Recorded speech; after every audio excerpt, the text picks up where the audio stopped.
Oi, pessoas, que a paz de Cristo reine em cada coração.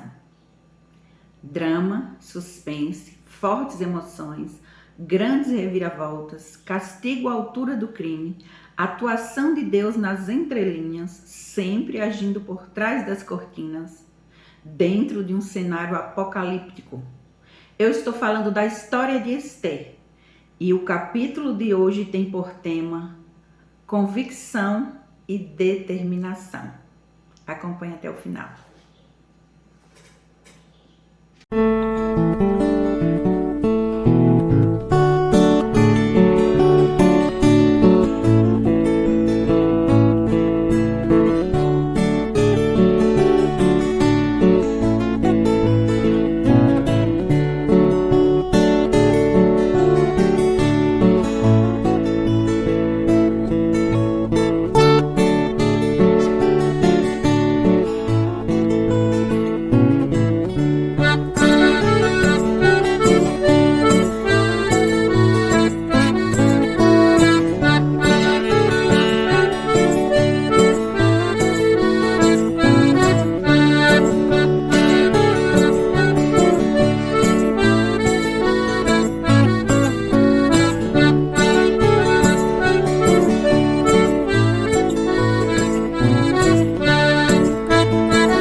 Convicção e determinação é mais um subtema do meu livro O Clamor de Mordecai.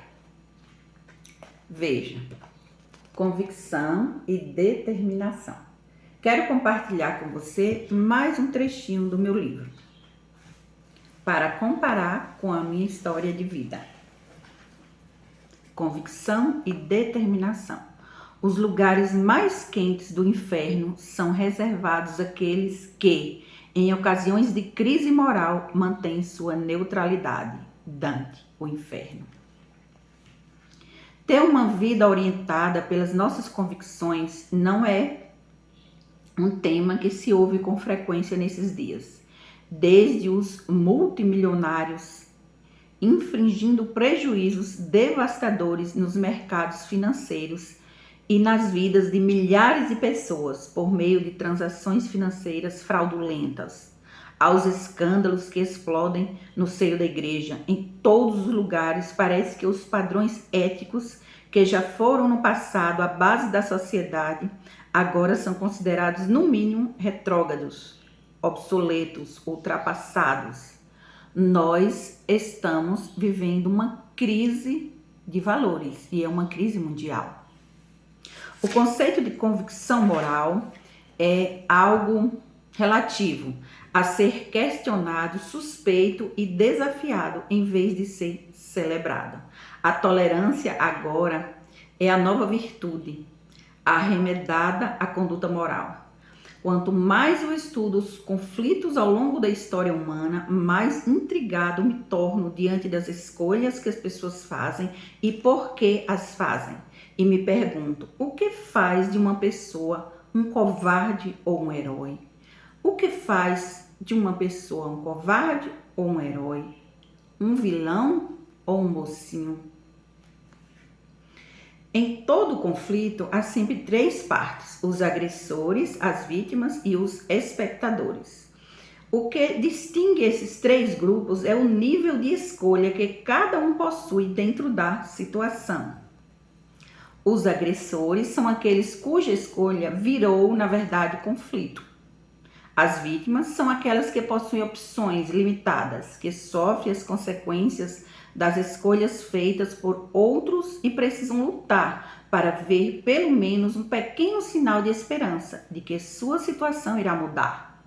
Diferente dos agressores, os espectadores não entram na situação, já tendo opções à sua disposição. Ao contrário das vítimas, eles têm o poder de fazer suas próprias escolhas. Os espectadores têm de escolher com que lado do conflito eles se identificarão.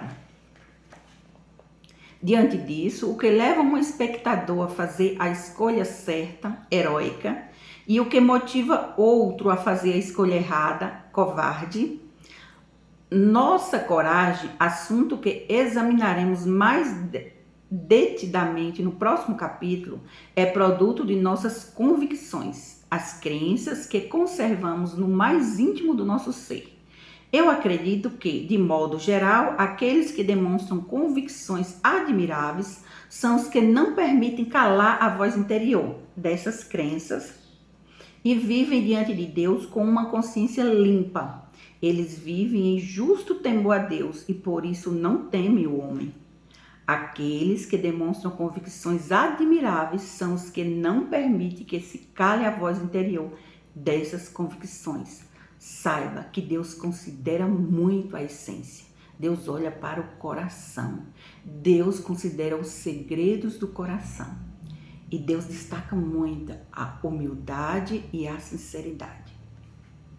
Mordecai foi um homem de profundas convicções. Lembre-se, foi esse fato que o colocou em problemas com Hamã desde o princípio.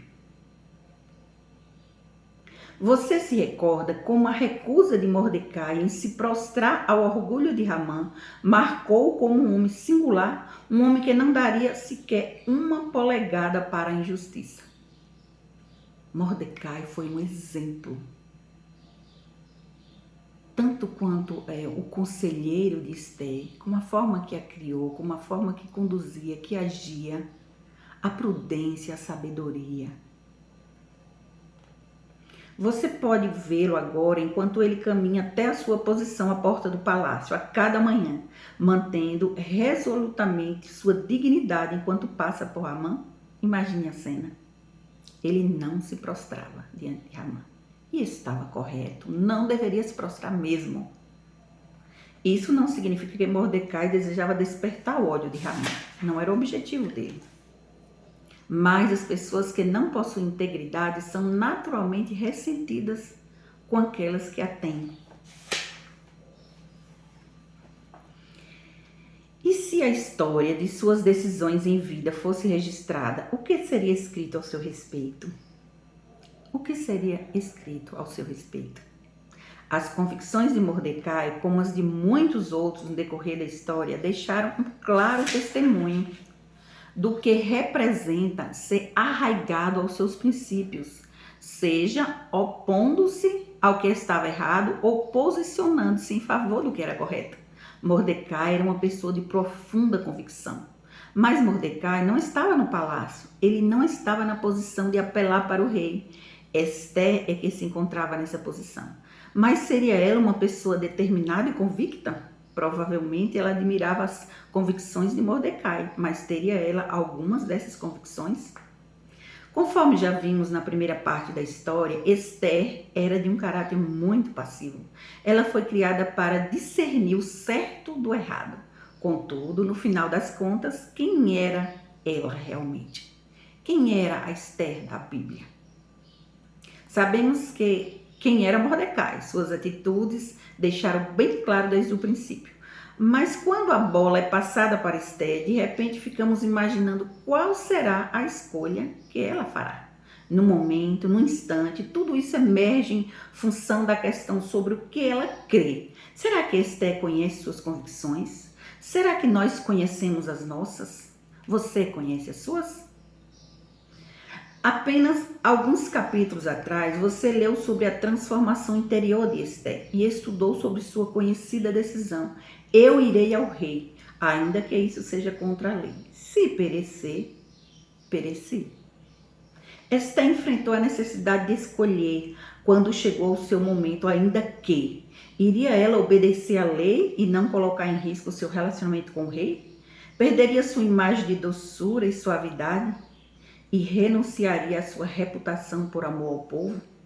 Lembrando que ela era doce, linda, suave, delicada, mas era também justa. Esther denunciou todos os inimigos um a um. Ela sabia que através da sua denúncia, Ramã iria para a forca. E os filhos de Ramã, os 10 filhos, da mesma forma brilhantes, foram para a forca, através da denúncia dela. Ela foi justa e Deus aprovou cada atitude de Esther. Quando Deus tem que escolher entre justo e ímpio vivo, Deus vai escolher justo vivo. E o próprio Deus cria situações para exterminar os ímpios, os maus. Deus inspirou Esther. Ela não errou na história dela em relação a isso, não. Certamente não era perfeita, ninguém é. Mas ela de fato e de verdade deveria denunciar todos os ímpios, os maus, os injustos da história.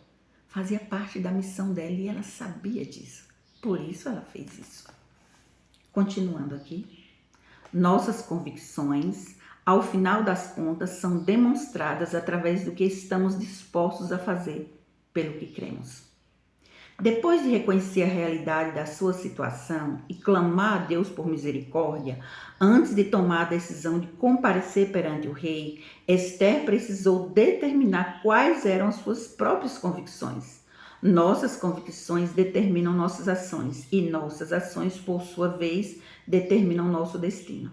Nossas convicções não se referem ao que gostaríamos de pensar, que cremos ou na nossa admiração pelas convicções alheias. Afinal de contas, nossas convicções são demonstradas pelo que estamos dispostos a fazer em favor do que cremos. A atitude revela o que realmente somos. Cada um é um pouquinho daquele que ele faz. A pessoa não é tudo o que faz, porque a pessoa passa por processos. A pessoa fez algo e deixou de fazer. A pessoa pode mudar. Mas muita coisa do que a pessoa é está relacionada às atitudes, às escolhas, o que a pessoa faz no dia a dia.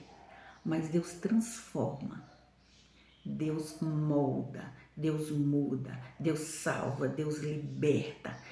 Esther passou por todo um processo de transformação interior, no período que estava antes do palácio, enquanto ela estava na casa dela, sendo criada por Mordecai. Então, Deus a preparou, Deus investiu na vida dela, Deus escolheu, Deus tratou o caráter, até ela chegou na situação que chegou. Como o Mordecai falou para ela, quem sabe não foi para um momento como esse que você chegou na posição em que está. Se você se calar, livramento virá de outra parte, mas você e a sua família perecerá. Mas se você falar nesse momento, se você agir com coragem, e ela teve que ir contra a lei da sua época, enfrentar tudo e todos, arriscar a própria vida por amor aos remanescentes. Fascinante, não é? Continue acompanhando até o final.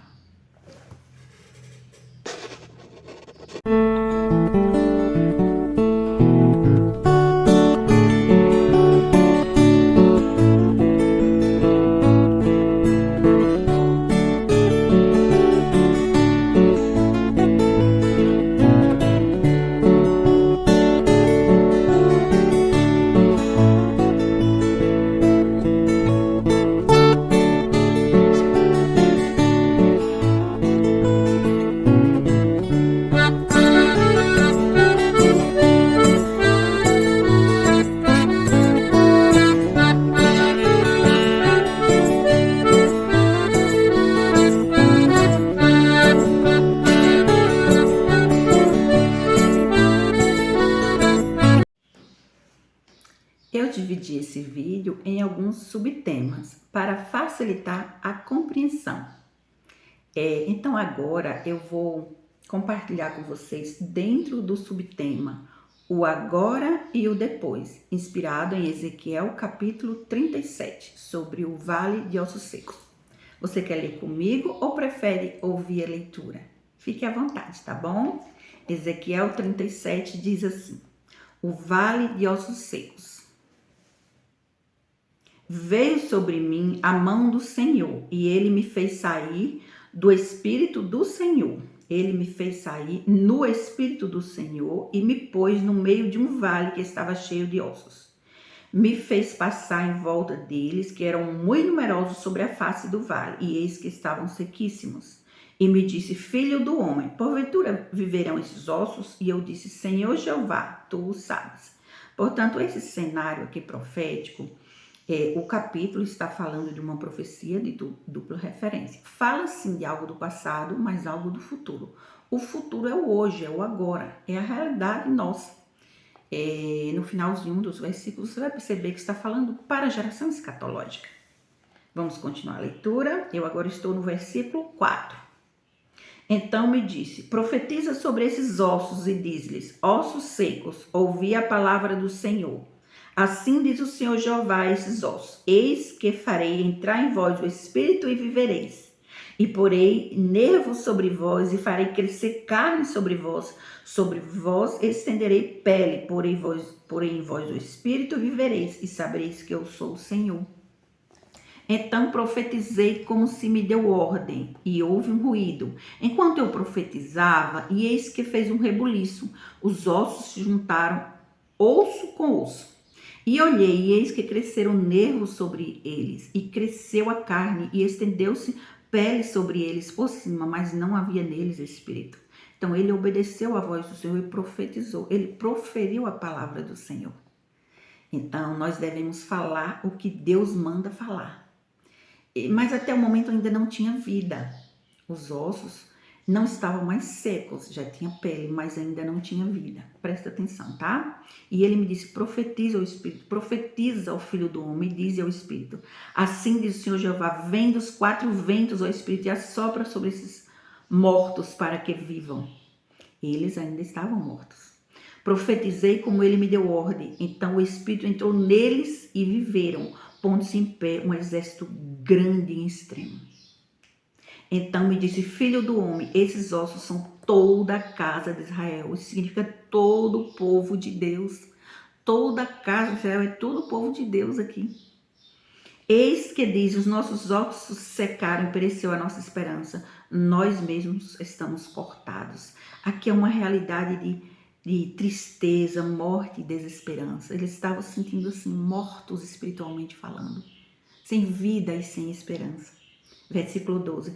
Portanto, profetiza e diz: assim diz o Senhor Jeová: eis que eu abrirei os vossos sepulcros e vos farei subir das vossas sepulturas, ó povo meu, e vos trarei a terra de Israel. E sabereis que eu sou o Senhor, quando eu abrir os vossos sepulcros e vos fizer subir das vossas sepulturas, ó povo meu. Deus chama um povo morto e aviva e enche de esperança. Aqui também fala no contexto da profecia da reunificação escatológica, que é uma profecia para os nossos dias, tá? Versículo 14. E porei em vós o meu espírito e vivereis, e vos porei na vossa terra, então sabereis que eu sou o Senhor. Disse e o fiz, diz o Senhor. Veja, porém na vossa terra, lá em Isaías 11 também fala da reunificação escatológica. Deus reúne as pessoas, reúne os grupos, as pessoas que temem o seu nome, os verdadeiros cristãos. O versículo 15 diz, aqui a união da nação. E outra vez veio a minha palavra do Senhor dizendo: tu, pois, ó filho do homem, toma um pedaço de madeira e escreve nele, por Judá e pelos filhos de Israel, seus companheiros. E toma outro pedaço de madeira e escreve nele, por José, vara de Efraim, e por toda a casa de Israel, seus companheiros. Então, e ajunta um ao outro para que se torne uma só vara na minha mão. E quando eles falarem aos filhos do teu povo, dizendo: porventura não nos declararás o que significam essas coisas? Tu, porém, lhes dirás: assim diz o Senhor Jeová: eis que eu tomei a vara de José, que esteve na mão de Efraim, e das tribos de Israel, suas companheiras, e as ajuntarei à vara de Judá, e farei delas uma só, e elas serão uma só na minha mão. Essa metáfora aqui é semelhante ao que aconteceu com Jonas e Davi, mas aqui está falando dos grupos. Então, tem uma vara de madeira, vou dar um exemplo, né? E a outra. Junta os dois na tua mão como se fosse um só. Como se fosse um só, os dois na tua mão. Então, essa é a reunificação escatológica, a conexão, a união dos grupos que Deus está já fazendo isso. Deus já está movimentando para fazer isso. Deus chama os seus remanescentes, Deus prepara o caminho, que é o caminho de santidade, e une os povos. Uma conexão, uma união de almas no reino espiritual. Versículo 20. E as varas sobre as que houveres escrito estão na tua mão perante os olhos deles. Diz, assim diz o Senhor Jeová, eis que tomarei os filhos de Israel e de José e as nações para onde eles foram, e os congregarei de todas as partes e os levarei à sua terra. Veja bem, Deus chamando o seu povo, em especial os remanescentes. E farei deles uma só nação na terra, nos montes de Israel. E um rei será rei de todos eles, e nunca mais serão duas nações. Nunca mais para o futuro se dividirão em dois reinos. Está vendo? O reino dividido, Deus vai reunificar, reunir os grupos. Versículo 23. E nunca mais se contaminarão com seus ídolos. Veja bem, a idolatria. Nem com as suas abominações, nem com as suas transgressões, e os livrarei de todas as suas rebeliões com que pecaram, e os purificarei, assim eles serão meu povo e eu serei o seu Deus. Portanto, Deus chama, Deus reúne, Deus purifica, Deus perdoa, Deus abre os olhos, Deus tira o coração de pedra e põe um coração de carne. Isso tudo é o que vai acontecer. Promessa para os nossos dias, acredite. Versículo 24. O meu servo Davi será rei sobre eles, e todos eles terão um só pastor, e andarão nos meus juízos, e guardarão os meus estatutos, e os observarão. Esse Davi aqui não é aquele de Betseba do passado, não. É o Davi da geração escatológica, tá bom? Para você entender melhor, o nome dele começa com a letra L. Em Daniel 7, 13 e 14, descreve um ancião de dias que é Deus. É Deus o ancião de dias ali. E alguém semelhante a um filho do homem, que é este ungido, o Davi dos nossos dias. O próprio Deus coloca em suas mãos honra, poder e autoridade sobre todas as nações do mundo. Basta você ler Daniel 7, 13 e 14. A continuação dessa parte está lá em Amós 9, 11 a 15. Vamos ler juntos? Amós 9, 11 a 15 é a continuação disso aqui. Que diz assim: a restauração de Israel. Naquele dia, tornarei a levantar o tabernáculo caído de Davi, repararei as suas brechas, tornarei a levantar as suas ruínas e o edificarei como nos dias da antiguidade. Por que o tabernáculo caído de Davi? Porque Davi pecou, Davi adulterou e também planejou o assassinato de Urias, sofreu todas as consequências. Então, ele falhou na missão, ele pecou. Deus o perdoou, é claro, nós sabemos, Davi era sincero, era humilde, Davi se arrependeu, mas Deus perdoa, mas não apaga as consequências do erro, entende? Então as consequências trouxeram destruições, né? Coisas terríveis para o reino, como nós sabemos. E aí Deus levanta o tabernáculo caído de Davi, usando esse outro Davi da geração escatológica, que o seu nome começa com a letra L. Ele é um brasileiro e é uma pessoa que se destaca em conhecimento bíblico. Ele é quem tem mais conhecimento bíblico dentre todos os brasileiros. Ele se destaca. Deus falou isso. Para que possua o restante de Edom e todas as nações que são chamadas pelo meu nome, diz o Senhor que faz essas coisas. Eis que vem dias, diz o Senhor, em que o que lavra alcançará o que cega, e o que pisa as uvas ao que lança semente. Os montes desfilarão moço e todos os outeiros se derreterão. E trarei do cativeiro o meu povo Israel, e eles reivindicarão as cidades. Olha a reivindicação escatológica, Deus chamando seus remanescentes. Está vendo aqui? Reivindicarão as cidades assoladas, cidades no plural, não é uma cidade só. E nelas habitarão, plantarão vinhas e beberão o seu vinho, farão jardins e lhe comerão fruto. Plantá-lo-eis na sua terra e não serão mais arrancados da sua terra, que eu lhes dei, diz o Senhor Deus. Então, Deus vai colocá-los na sua própria terra, tá certo? Dentro do contexto da reunificação escatológica está o caminho de santidade e o ungido, que Deus chama, prepara, investe na vida dele. Na verdade, a vida dele todinha foi um investimento do Senhor, durante toda a vida dele. Deus tem preparado, porque a responsabilidade dele é muito grande, é mundial, é o planeta. Entende? É um ungido do Senhor. Quando a Bíblia diz semelhante ao Filho do Homem, Deus não está dizendo ele é o Filho do Homem, ele é Jesus. Jesus é ungido de Deus perfeito, Jesus nunca pecou. Esse Davi, ele tem falhas como o Davi da Bíblia, Todos nós temos falhas, mas é uma pessoa segundo o coração de Deus. Entende? É uma pessoa que quer agradar a Deus, que ama a Deus, que tem o temor de Deus. É isso que quer dizer o segundo o coração de Deus. Ou seja, Deus se agrada daquela pessoa, segundo o coração de Deus. Ele não está chamando de perfeito, tá? Perfeito só Jesus mesmo. O ungido perfeito é Jesus. E nós devemos dar continuidade à missão de Cristo na terra.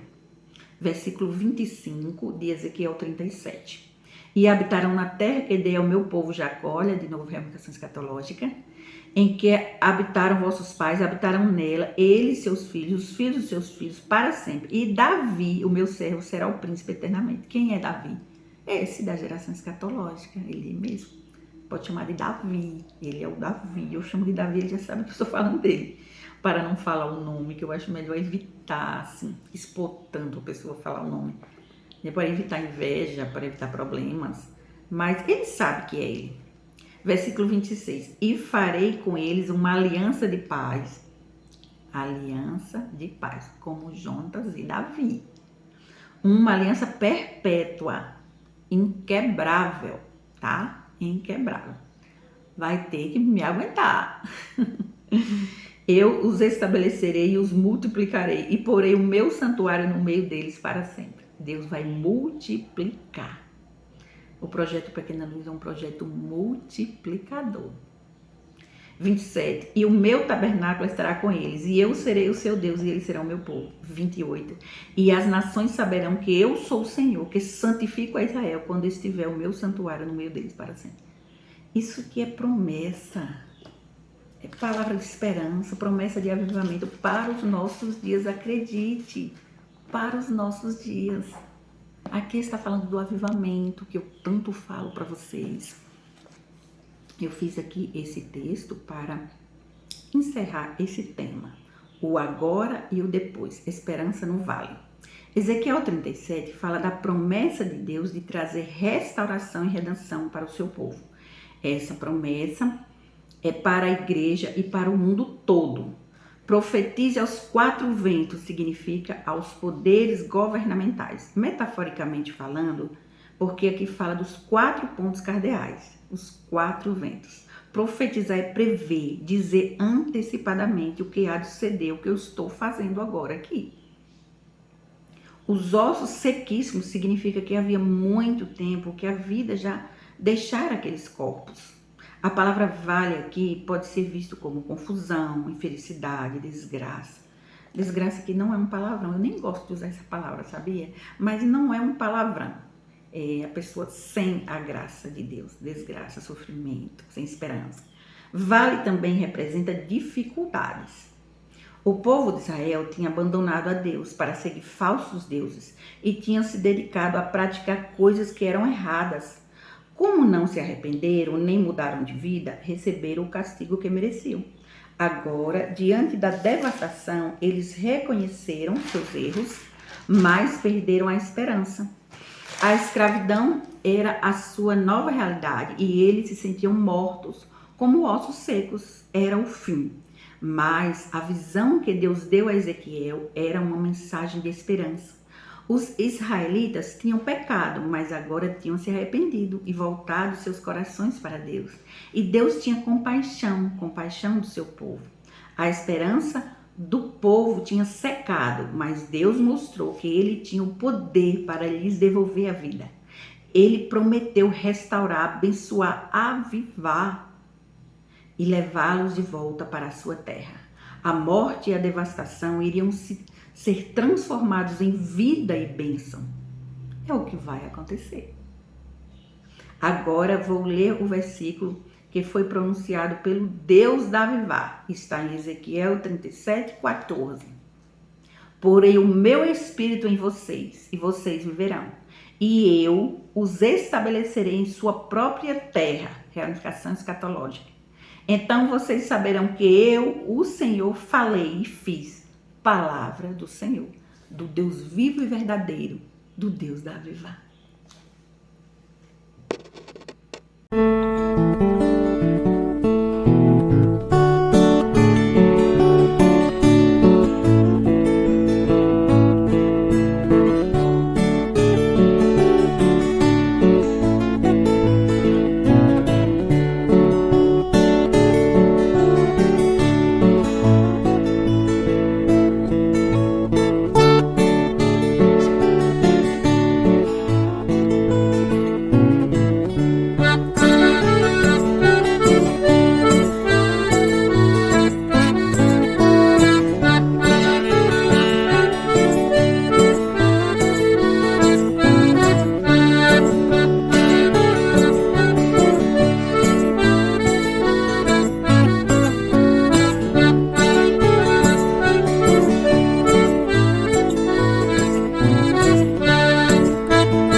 Bom, essa parte aqui é com temor e tremor que eu compartilho com vocês. Porque é muito sério o conteúdo e Deus ministrou assim de uma forma bem direta.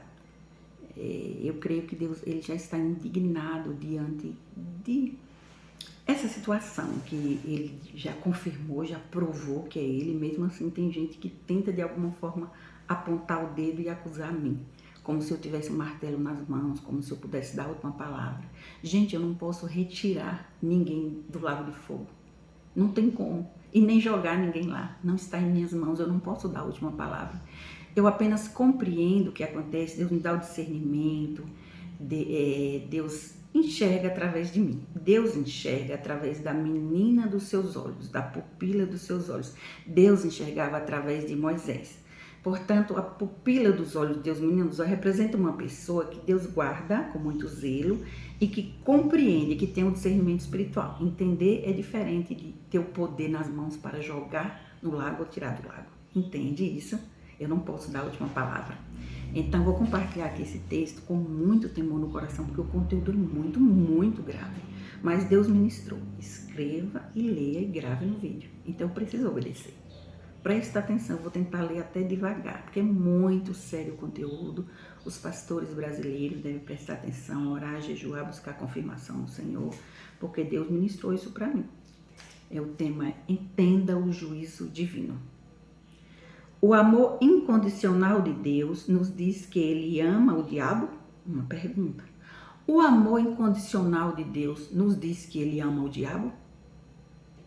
A resposta é não. Deus não ama o diabo e não ama seus inimigos. Foi o que Deus afirmou. Deus não ama o diabo e não ama seus inimigos. Não cabe a mim interferir no juízo divino, pois a Bíblia diz que a vingança pertence a Deus e é Ele mesmo quem retribui a cada um de acordo às suas obras. Sabendo que Ele se vinga e dá a última palavra, cabe a mim orar, temer e obedecer, pois não quero ir para o lago de fogo, lugar onde muitos estão indo, porque desprezam a Deus, a sua justiça e a sua santidade. O único que limpa o caminho por meio do juízo é Deus. Essa é a decisão dele.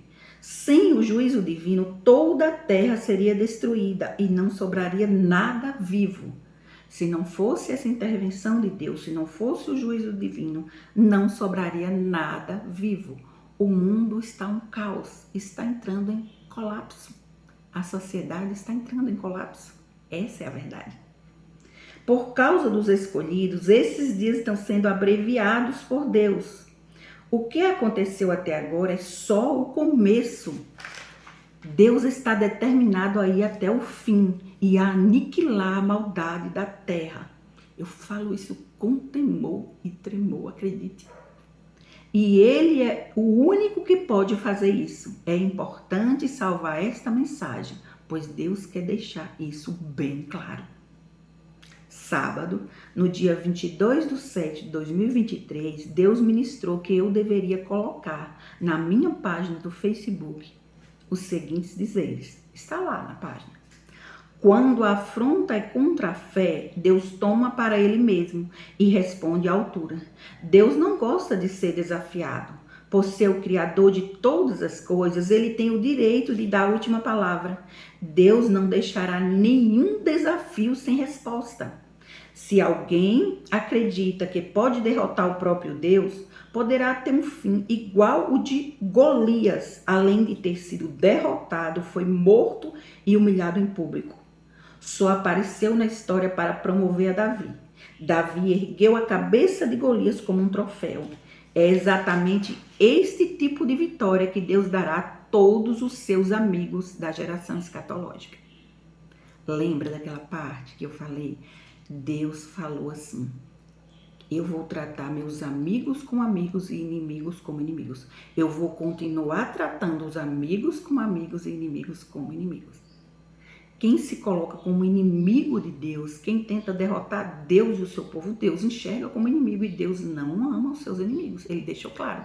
Ele não ama os inimigos dele, não. Deus não. Nós devemos orar pelos que nos perseguem, mas o próprio Deus, ele está disposto a derrotar quem se levanta contra o inimigo, como inimigo do reino e do seu povo, dos verdadeiros cristãos na terra. Vale a pena servir a Deus, que nos dará uma vitória histórica contra todas as forças do mal que atuam no mundo. É só esperar para ver. Essa mensagem foi postada ao lado do vídeo da missionária Natália Leandro, em cima do vídeo dela, na minha página do Face. Está lá essa mensagem. Ela afirma no vídeo que quando a afronta chega até o céu, não são mais respostas humanas que vai prevalecer. Quem tenta afrontar a tua fé está afrontando o teu Deus. Entende como é? Deus toma para si mesmo e toma vingança. Ele disse que faria isso e ele está fazendo. Inclusive, o juiz da história da humanidade, que mandou escrever isso aqui, ler no vídeo, Deus afirma que dia 24/7/2023 começa o período da terceira etapa do juízo do Lago de Fogo, que está registrado em Apocalipse 21:8, que diz: mas os covardes, os incrédulos, os depravados, os assassinos, os que cometem imoralidade sexual, os que praticam feitiçaria, os idólatras e todos os mentirosos, o lugar deles será no lago de fogo que arde com enxofre. Esta é a segunda morte. A segunda morte é a morte espiritual. A pessoa é castigada ainda em vida, porque é a morte espiritual. Lago de fogo é lugar para todo aquele que despreza a Deus, que zomba, escarnece de Deus. Para pecador que não se arrepende, pecador impenitente que não se arrepende, com o coração duro. Sentenças e motivos decretados até hoje e a partir de hoje. Deus ministrou para escrever isso. Essa parte aqui é que eu falo com mais temor, querendo chorar mesmo. Está difícil para mim até falar isso. Mas eu tenho que obedecer a Deus e isso deve ficar registrado no vídeo aqui como testemunho. Preste atenção, por favor, porque é sério. Sentenças e motivos decretados até hoje e a partir de hoje. Gog, sentença de morte por tentar prejudicar a menina dos olhos de Deus e o belo e santo monte, que é uma agência que representa os interesses de Deus e do seu reino. A besta que emerge do mar, o anticristo escatológico, Deus irá reduzir a um nada, porque ele é o principal inimigo de Deus na batalha do Armagedon. Ele vai entrar em estado vegetativo, acometido por uma doença rara e grave. A imagem da besta, o reflexo da natureza do anticristo. Deus pesou a mão na vida, família e ministério e deu tempo para ele se arrepender. Depois disso, ele zombou, escarneceu e afrontou a Deus em público. Daí Deus decretou lago de fogo para ele. Deus já bateu o martelo em relação a essa pessoa que representa a imagem da besta. A besta que emerge da terra, aquele que tem chifres como de um cordeiro e fala como um dragão. Os chifres de cordeiro mostram o seu disfarce, mas o que ele diz denuncia que é o falso profeta. Por zombar de Deus, pisar nas pérolas de Deus e defender Baal em público, o seu sofrimento será maior do que todos sentenciados até agora. O sofrimento dele será maior do que todos sentenciados até hoje. Vai sentir tanta dor que vai pedir a morte para si. Vai ficar traumatizado e enlouquecer de tanto sofrimento. Seu tormento antes da morte vai durar aproximadamente 3 anos. Meu Deus, tenha misericórdia dos familiares dessas pessoas, Senhor. Porque não adianta pedir, rogar, porque por quem Deus já bateu o martelo. Ele não tem, Deus não volta atrás. Sabe, quem ele já decidiu não tem como não. Só quem ainda não foi para o lago de fogo tem como rogar, como pedir, como interceder. Mas quem o juiz já decidiu não tem mais jeito. Um amigo da besta da terra, bem próximo a ele, cujo nome começa com a letra A, também é um falso profeta, representante de Baal. Por ter desafiado a Deus e pisado nas pérolas, hoje está sendo condenado ao lago de fogo. Um outro calvinista famoso, que é um mestre em espalhar heresias, recebeu a oportunidade e tempo para se arrepender. Chegou a ficar confuso e opresso, mas virou as costas para Deus e escolheu Baal. E aí Deus disse: você usou seu livre-arbítrio e escolheu Baal, então fique com ele. Decreto de lago de fogo para esse também. A partir de hoje, não tem mais jeito para ele. Seu nome começa com as iniciais AN. Ele tem 2 nomes, AN. A respeito de outro, cujas iniciais são PJ, Deus ministrou no passado que eu deveria orar por duas pessoas, um era o PJ e outro a M. Eu comecei a orar por eles e pelos familiares, eles ficaram sabendo disso.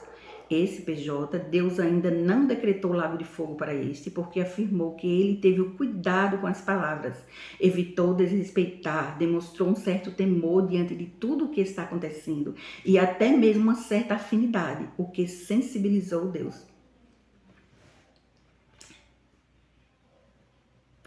Conforme ele havia proferido, que pelas tuas palavras será condenado e pelas tuas palavras será justificado, de agora em diante ele só vai para o lago de fogo se ele escolher. E é opcional, pois depende de como ele agir daqui para frente. Deus relembra aqui a segunda fase do juízo divino, que encontra-se em Apocalipse 20:10.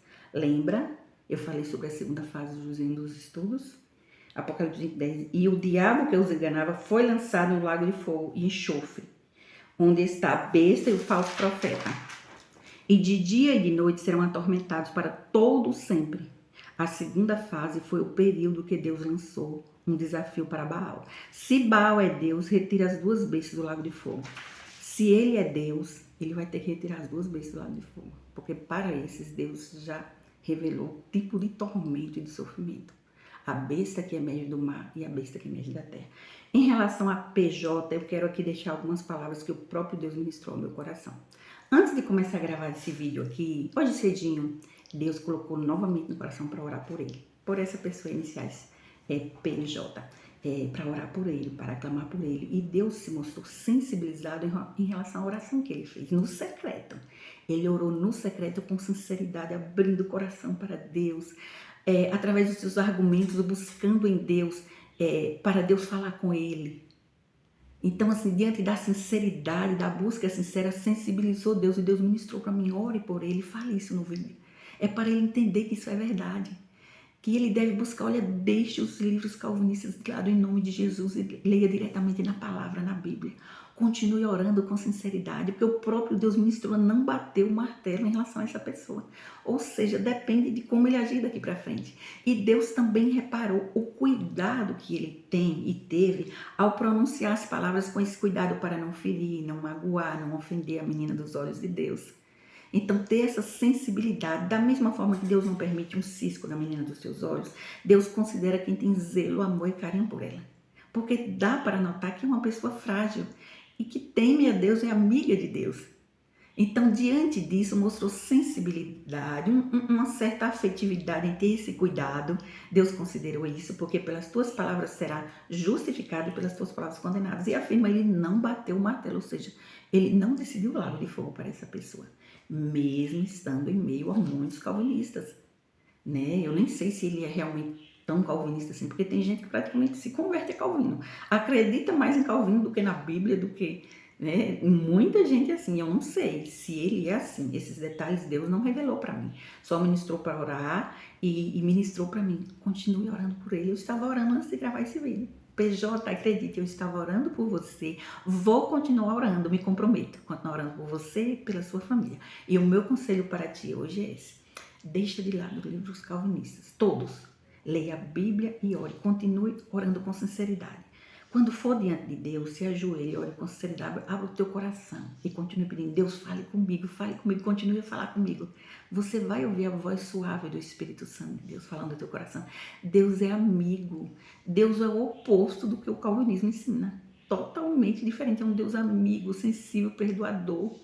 Agora a pessoa tem que ser sincera, se arrepender do mais profundo da alma e do coração, abrir o coração para Deus.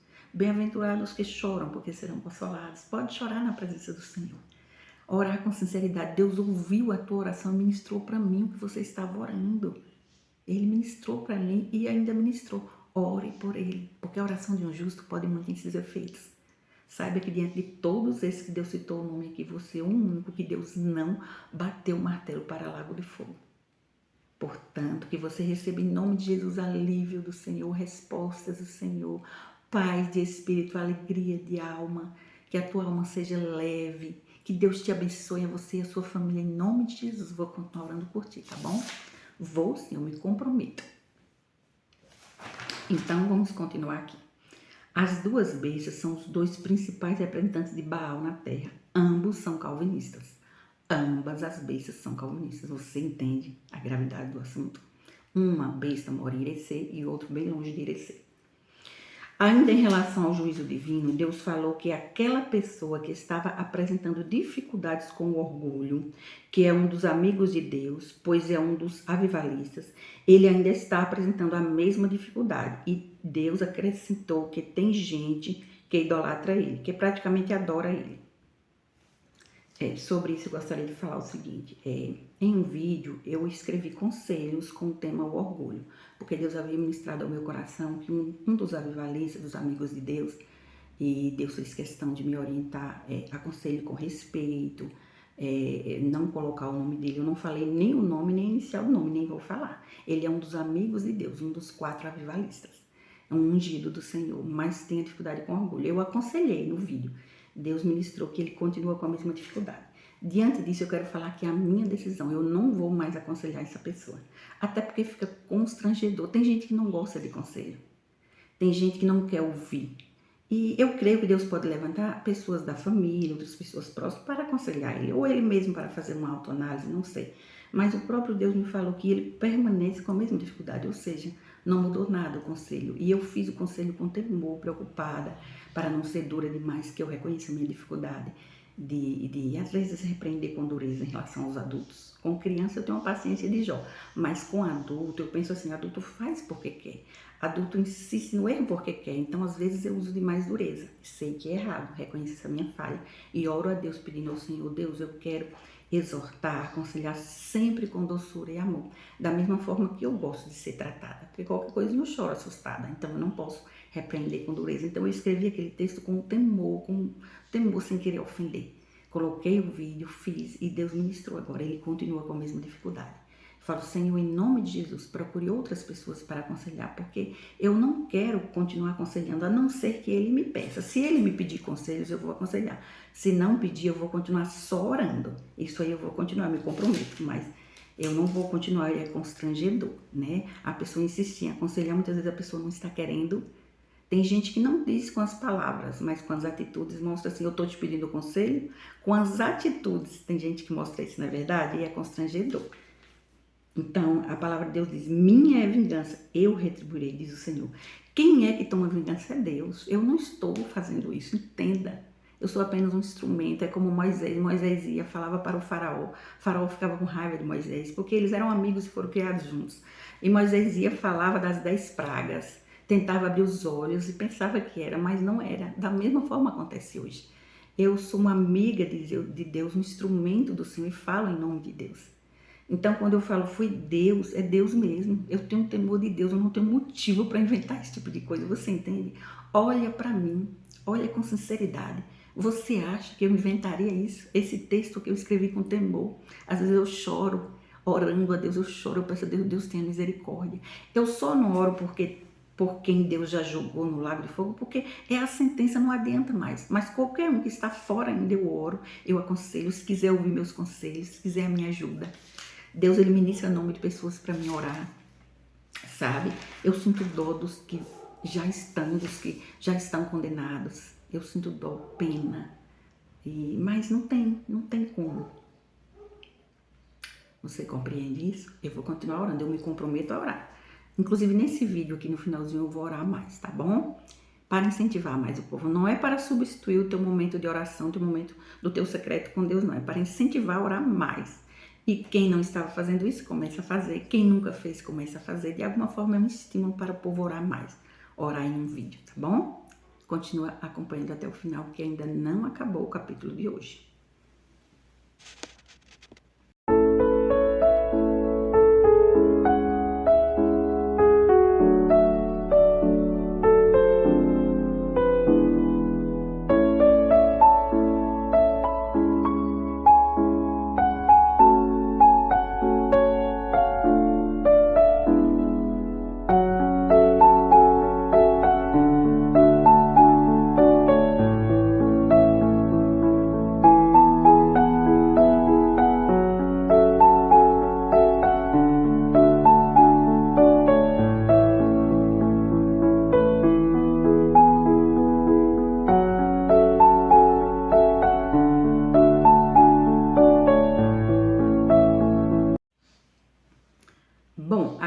vamos ao momento de perguntas e respostas. Eu fiz aqui 7 perguntas e 7 respostas.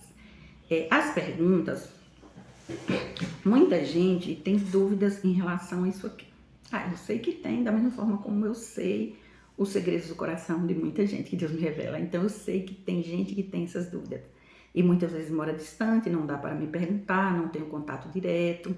Então, assim, eu escrevi as perguntas e vou responder para tentar esclarecer, tirar dúvidas e até mesmo fortalecer mais a nossa amizade, conexão, conhecer melhor mesmo por meio das telas, tá bom? A primeira pergunta mensagens de autoajuda e aconselhamento terapêutico pode substituir o discipulado? Não, gente, claro que não pode mesmo. A pessoa se converte e depois deve receber o discipulado infantil, o discipulado dos jovens, o acompanhamento de perto. Senão a pessoa pode se desviar, a pessoa não fortalece a fé, Então discipulado é essencial e bíblico. Então, por que eu falo em mensagem de autoajuda que eu utilizo também? Eu utilizo, mas não é o mais importante. Tem gente que naquele momento precisa de uma mensagem de conforto. A pessoa está passando por uma fase difícil, de batalha espiritual e necessita. Então, pode favorecer, mas não deve ser o principal. E aconselhamento terapêutico? Eu já coloquei 2 ou 3 vídeos no canal de aconselhamento terapêutico e lá eu explico como funciona. Olha, a palavra de Deus é poderosa e não volta vazia. A simples leitura de um salmo, uma palavra, pode trazer conforto. E no meu caso específico é porque Deus ungiu a minha voz. Eu não inventei isso. Não é uma questão Cléia, você pode cantar, gravar um CD. Não, a voz não é bonita, é a voz ungida. Foi Deus que falou isso para mim mesmo. Uma simples leitura de um salmo, um louvor, pode trazer conforto a uma pessoa a ponto de trazer alívio até mesmo uma pessoa opressa por demônios. Pode crer. Assim como Saul estava opresso, quando Davi tocava a harpa, os demônios saíam da mente dele e ele conseguia dormir e relaxar. Então, assim, uma pessoa endemoniada, isso não resolve. Uma pessoa que não tem afinidade nenhuma também não tem muito resultado, não.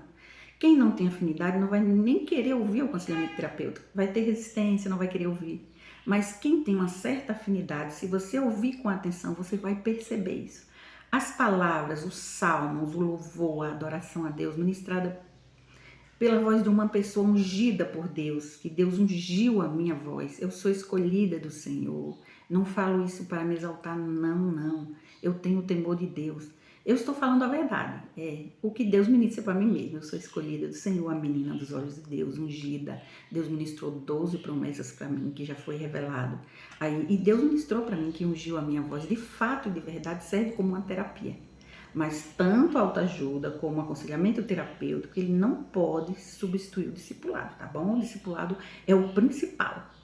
Isso aqui é um complemento. Autoajuda, aconselhamento terapêutico é um complemento. Porque tem gente que necessita muito, a depender da situação da pessoa.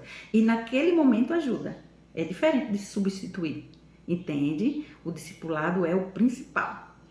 Inclusive, tem gente que trabalha tanto mensagem de autoajuda, só mensagem, acaba inflamando o ego da pessoa. Porque na autoajuda a pessoa diz eu posso, eu sou, o ego inflama. E não é assim. A pessoa sem Deus é nada. Nada.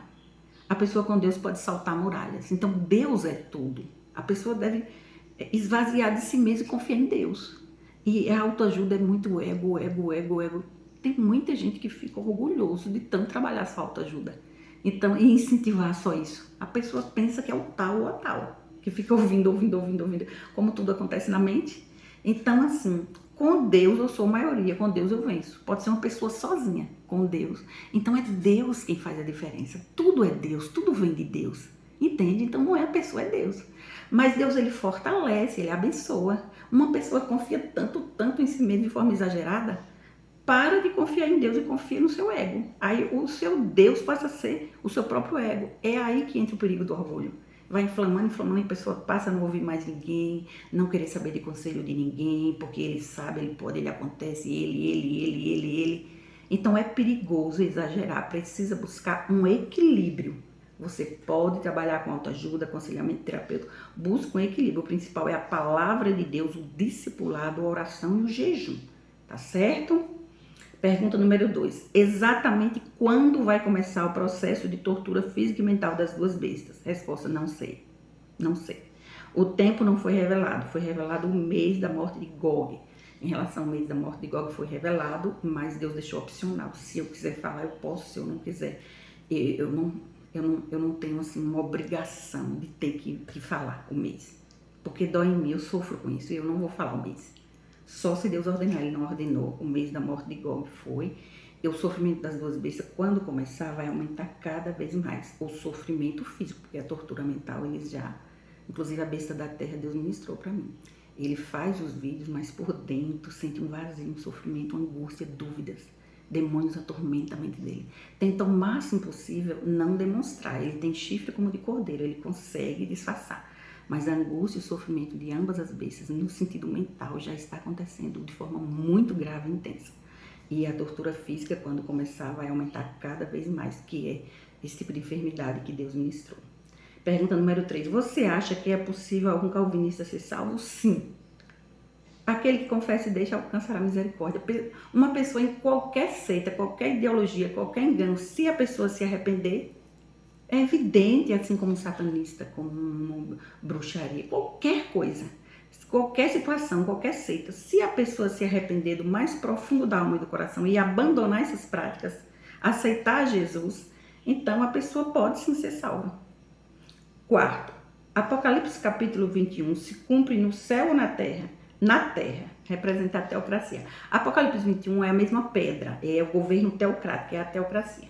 Veja, ele viu descer a Nova Jerusalém. Mas vai acontecer uma conexão. Na teocracia, a pessoa tem um relacionamento íntimo com Deus, pergunta a Deus e faz. Na Avivar já é teocracia. Vai fazer 20 anos de ministério, é teocracia. Lá depende de Deus e pergunta a Deus. A pedra é o projeto Pequena Luz, escrito por essa mão direita aqui, a pedra de Daniel 2. Então é teocracia. Então quando implantar essa pedra vai acontecer toda essa mudança do mundo, o antes e o depois da pedra. Então é assim uma transformação no planeta Terra que Deus vai fazer através da pedra, da teocracia.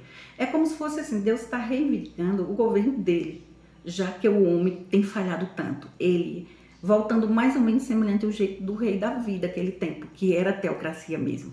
Então, o governo teocrático, conselheiros, conselheiras, semelhante mesmo. Porque só funciona assim. Deus viu essa necessidade, mas Deus vai usar os seus amigos, os justos, quem se arrepender dos seus pecados, quem buscar Deus com sinceridade. Os mentirosos, os idosos serão jogados no lago de fogo, como está acontecendo. Quinto, você acredita no arrebatamento da igreja? Sim, mas acredito que vai acontecer depois do avivamento. Cléia, Deus te falou isso? Não. Sobre isso Deus não me falou nada.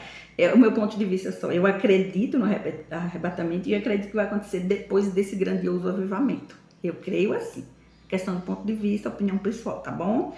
O que Deus realmente fala, eu falo. Deus falou. O que é só a minha opinião, eu falo. É a minha opinião, meu ponto de vista, tá bom? Sexto, dos personagens escatológicos, quem você mais considera e admira? Por quê? Essa pergunta que tem gente que pensa, né? Ah, Cléia, olha, eu admiro e considero demais a amizade e respeito a mesma pessoa que Deus chama de o Davi da geração escatológica. Eu vou explicar por quê. Não pense que eu estou fazendo acepção de pessoas, fazendo diferença. Não é isso. Já faz muito tempo que Deus me revela segredos do coração das pessoas. E em relação à lista de segredos do coração dele, é realmente diferenciada. Deus ministrou para escrever dos números de 1 a 12. 12 significa perfeição governamental. E em cada número tem as características. E realmente, sabe, é uma beleza interior rara. E Deus disse assim, uma pessoa segundo o meu coração. O próprio Deus, uma vez, ao pronunciar o nome dele, falou assim, o reverendo. Então, Deus, ele respeita a tal ponto que ele exige que o mundo respeite. Como é que eu posso desrespeitar uma pessoa dessa ou não considerar? Eu realmente admiro, considero, tenho carinho, amizade, escuto muitas de suas ministrações. Ele não prega heresias, não escreveu heresias nos seus livros. Tem a maturidade, o temor de Deus, respeita a Deus, ama a Deus de todo o seu coração. Sabe, não é perfeito, ninguém é, mas eu estou falando assim, de fato e de verdade, é uma pessoa rara no mundo. Então eu considero pouco demais a amizade dele. Acho assim uma pessoa que tem uma beleza interior rara. E mais, Deus ministrou para mim, ele não falou assim, por favor, respeite, por gentileza, você pode... Não, Deus exige que o mundo respeite. Quem desrespeitar ele, Deus vai tomar vingança. Não queira provar Deus nesse sentido. Quem desrespeitar o ungido do globo terrestre, Deus vai tomar vingança. Então eu considero sim, não é acepção, entenda, mas eu admiro a beleza interior rara dele, tá bom? Qual é a sua missão? O que você vai fazer? Bom, é muita coisa, mas eu vou resumir aqui. Eu sou conselheira espiritual, a minha missão é implantar o projeto Pequena Luz, que eu escrevi, que representa a pedra. Quando implantar esse projeto vai espalhar, eu sou uma avivalista. Depois que implantar, Deus vai começar o avivamento. Depois que implantar o projeto Pequena Luz em Irecê, começa o avivamento. Ele será espalhado para as cidades mais próximas, para a Bahia, para o Brasil, e Deus chama avivalistas para testemunhar, para incentivar o povo, para orar por avivamento. E ele citou o nome de 4 para mim, mas eu creio que tem mais e que ele vai... Outras pessoas que não são avivalistas, mas que temem a Deus, que amam a Deus, Deus está chamando também para olhar para Irecê e olhar para essa história. E tem gente já percebendo que é a mão de Deus mesmo. Tem gente percebendo a mão de Deus, enxergando a ação de Deus por meio de tudo que está acontecendo, porque o próprio Deus, o Espírito Santo de Deus toca e sensibiliza o coração das pessoas, sabe? Então, a minha missão é essa, eu sou uma avivalista, certo? E eu devo implantar o projeto Pequena Luz, é algo que aos olhos de Deus tem uma importância tão grande. Ele resgata os valores bíblicos e cristãos. Ele tem evangelismo, discipulado infantil, ação social, tudo junto. Eu tirei a foto desse documento e coloquei já. Esse documento foi registrado em Fora em 2012, eu escrevi todinho com essa mão direita aqui, e quando eu escrevi, eu tive uma experiência com Deus, Deus ministrando para mim, e ele falou, é a pedra de Daniel 2, ou seja, é a teocracia. É a ideia e o sonho de Deus em forma de um projeto, você entende? Uma ideia muito criativa, e é um projeto multiplicador. Eu devo implantar na cidade de Irecê dentro de uma igreja evangélica, e depois vai espalhar. Depois que implantar, começa esse avivamento, esse reboliço santo, essa transformação, que será mundial. Deus já me falou, será mundial. Então eu espero no Senhor, que eu não posso também dar um passo além do que Deus está falando. Eu não posso decidir, eu não faço isso. Decisões sérias na minha vida, eu vou orando e pedindo a Deus. Tem um tempo, o processo. Eu não passo de uma criança e até hoje eu me sinto infantilizada porque eu sei que eu sou. Eu não posso negar aqui para você. Eu não passo de uma criança. Então, assim, Deus, ele vai investindo, eu vou buscando no Senhor e, assim, crescendo em maturidade, entende? Mas o meu jeitinho de criança é, assim, claro para todo mundo, um jeitinho infantilizado de ser. Aí fico assustada facilmente. Então, tem muita coisa que Deus está investindo em mim, me preparando para uma missão e uma responsabilidade tão grande, você entende? Mas eu compreendo sim o passo a passo, até porque minha história é bíblica, tem textos na Bíblia que falam sobre essa remanescente, que fala sobre avivar, muitos e muitos, porque eu nunca mostrei para você no Apocalipse, em Daniel, nos profetas menores do Antigo Testamento, que fala sobre remanescente, fiel escatológico, sobre avivar. Avivar existe para cumprir o propósito de Deus. Avivar é o belo e santo monte do Senhor. É lindo demais, Deus se agrada. Deus se agrada a ponto de se sentir bem na Avivar. Porque é um local consagrado a Deus, que respeita a Deus, que ama a Deus, que honra o nome de Deus. Por isso que ele fala toda vez, afirme, o Deus da Avivar. Afirma o Deus, ele faz questão de mostrar que é o Deus da Avivar e que a Avivar pertence a ele. Continue até o final que nós vamos orar juntos, tá bom?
Vamos orar comigo? Olha, esse momento de oração aqui no vídeo não é para substituir o teu momento de oração, com Deus, o teu secreto com Deus não. Continue orando, busca a face do Senhor. O momento de oração no vídeo é para complementar e incentivar quem não está fazendo isso, tá bom? Então, você quer orar comigo? Eu anotei aqui uma lista de motivos de oração que eu pretendo orar, mas Deus sempre coloca no meu coração, orar pelo avivamento e pelos avivalistas. Orar, motivos de oração. Se você quiser orar comigo, tá bom? O grupo Magog, eu coloquei aqui. Deus, em nome de Jesus Cristo, eu quero te louvar, exaltar o teu nome, agradecer por essa manhã linda, por esse dia lindo, dizer que o Senhor é Deus e agradecer ao Senhor por tudo que o Senhor está fazendo e por tudo que o Senhor vai fazer. Deus, eu coloco em tuas mãos o grupo Magog, os que estão na cidade de Irecê e da cidade próxima. Meu Deus, tenha misericórdia. Enfrentar o luto não é fácil, meu Deus. E eles terão que enfrentar essa situação. Ó Deus, em nome de Jesus, eu coloco em tuas mãos a família de Gog, a esposa, as 2 filhas e a netinha. Tem misericórdia. Ó Espírito Santo, Deus, traz conforto ao coração. Prepara o coração deles para tudo que ainda vai acontecer. Em nome de Jesus, em relação ao grupo Magog, que o Senhor capacita com o som do teu Espírito Santo. Eles terão que recomeçar do zero o trabalho na igreja e nas congregações. Que o Senhor abençoe, que o Senhor levante pessoas. Que o Senhor abençoe, em nome de Jesus, a estrutura espiritual deles. Em nome de Jesus, tem misericórdia do grupo Magog. Eu peço ao Senhor, perdoe os seus pecados e capacita cada dia mais e mais. Em nome de Jesus. Deus, eu coloco em tuas mãos, Senhor, os avivalistas e o avivamento, os 4 avivalistas que o Senhor já citou, o avivamento, desperta o povo para orar por avivamento, Deus, em nome de Jesus. Senhor, eu quero orar a Ti pela vida do pastor Bira, Senhor, de Lapão. Deus, o Senhor já ministrou que o Senhor se agrada de quem se esforça para fazer o que é certo e Ele se esforça para fazer o que é certo. Abençoe com toda sorte de bênçãos espirituais, em nome de Jesus. Proteja a sua família, a escolinha que Ele representa, a igreja, os irmãos, o ministério de louvor. Em nome de Jesus, eu rogo a Ti para o Senhor falar com ele, ministrar o coração dele, dar dons a ele. Eu peço ao Senhor proteção e livramento para a vida do pastor Bira de Lapão, em nome de Jesus. Oro a Ti pelas famílias carentes. Ó Deus, visita cada criancinha, cada família que mora nos bairros carentes, que estão precisando de cobertores nesse momento. Ó Deus, levanta pessoas para levar lá comida, cobertores, em nome de Jesus, tem misericórdia, Senhor, tantas catástrofes acontecendo e essas pessoas muitas vezes têm uma casinha que muitas vezes é derrubada pelo vento, pela chuva. Ó Deus, tem misericórdia dos mais carentes, em nome de Jesus, eu rogo a Ti por misericórdia das criancinhas pobres, em nome de Jesus, meu Pai. Deus, os familiares, eu rogo a Ti pelos familiares de todos aqueles que já foram condenados ao lago de fogo. Ó Deus, tem misericórdia da família, porque a família toda sofre diante de enfermidade, diante de morte espiritual, diante de estar distante do Senhor. Fortalece os familiares para que possam assim cuidar deles, em nome de Jesus, tem misericórdia. E que as pessoas, Senhor, venham aprender a temer o Senhor, para que não sejam jogados no lago também. Ó Deus, tem misericórdia dos familiares, das pessoas que vão para o lago, em nome de Jesus. Deus, eu coloco em Tuas mãos a vida dos políticos, dos governantes e a política brasileira, em nome de Jesus. Oh Deus, o Senhor já está fazendo um reboliço santo na política e eu te peço, continue a agir em nome de Jesus. Coloque pessoas, Senhor, que temem o Senhor, que amam o Senhor, em nome de Jesus. Oh Deus, em nome de Jesus. É tanta corrupção no Brasil, tem misericórdia, oh Deus, e visita em nome de Jesus. A Tua palavra nos orienta a orar pelos governantes e eu clamo a Ti pela política brasileira. Coloca ordem, Pai, em nome de Jesus, pelas igrejas evangélicas de Irecê, da Bahia, do Brasil e do mundo, a escolinha dominical, os professores de escola dominical, os pastores, o Teu ungido Davi. Eu rogo a Ti em nome de Jesus, abençoe o Teu Davi da geração escatológica, os seus familiares, ó Deus, em nome de Jesus, que o Senhor venha encher de graça, sabedoria, venha confirmar, falar com ele, em nome de Jesus.